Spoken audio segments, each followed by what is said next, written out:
കത്തി കൊണ്ട് ആക്രമണം. ഒരു ശത്രു സാധാരണ ആക്രമിക്കുന്നത് 3 വിധത്തിലാണ്: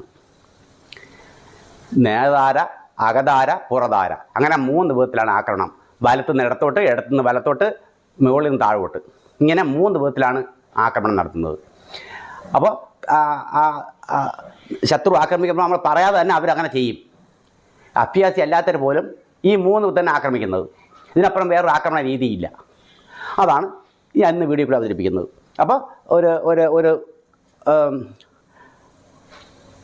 നേർധാര കുത്ത് എങ്ങനെ നേരിടും എന്നുള്ളതാണ് ഇന്നത്തെ വീഡിയോയിൽ കാണിക്കുന്നത്.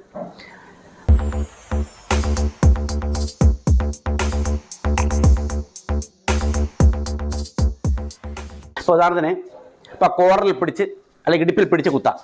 എന്താണ് പിടിച്ച് ഇങ്ങനെ കുത്താം. അങ്ങനെ ഉള്ള ആക്രമണം എങ്ങനെ നേരിടാം? ഡേഞ്ചർ സംഭവമാണ്. നമുക്ക് ജീവൻ നഷ്ടപ്പെടുന്ന രീതി